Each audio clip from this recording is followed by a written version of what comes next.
2004, nung dumating ang baha na napakalaking baha na naranasan dito sa Infanta.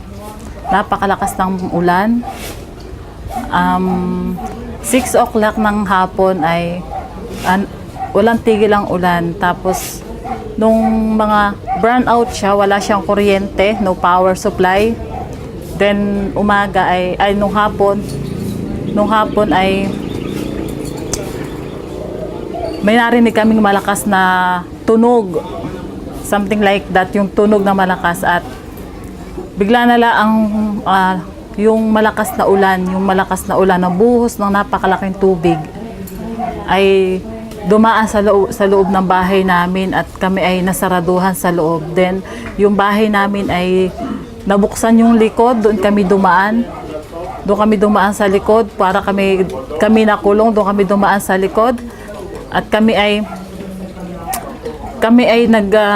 tumawid sa malaking tubig, sa malaking agos ng tubig. Kami ay tumawid. Ang anak ko ay 11 months old. Siya kalong-kalong ko, hindi ko siya binibitiwan. Kami nakayakap sa puno ng nyog, coconut tree. Nakayapos kami doon habang ang tubig ay dumadaloy hanggang dito ang tubig namin siya. At ako'y nagpapasalamat sa Panginoon doon sa pangyayaring dumating ang malaking baha, at ang lahat ay nawala sa amin, pati damit. Wala kaming damit, wala kaming pagkain, wala kami lahat. Ang bahay namin ay na-wash out.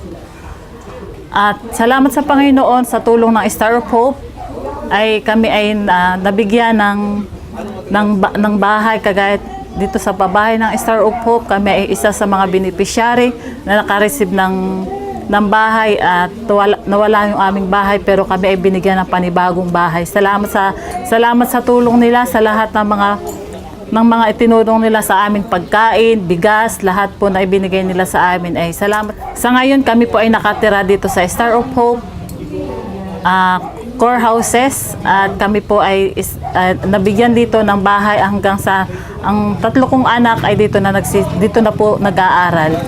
At salamat sa biyaya ng Diyos na binigay sa inyo kagandahang loob upang kami ay matulungan, at kami ay mabiyayaan ng gantong bahay na libre, walang bayad, school na malapit.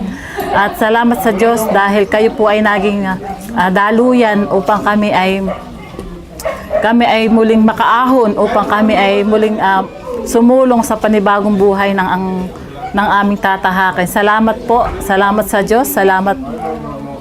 Ngayon po ang aking anak na si Ruth Kay ay dito nag-aaral sa Star of Hope, at siya po ay nangunguna sa klase, at ako po ay proud bilang magulang na siya po ay nangunguna dito sa Star of Hope, at siya po ay grade 5, then mag-grade 6 na siya. Thank you very much sa inyo pong suporta sa aking anak.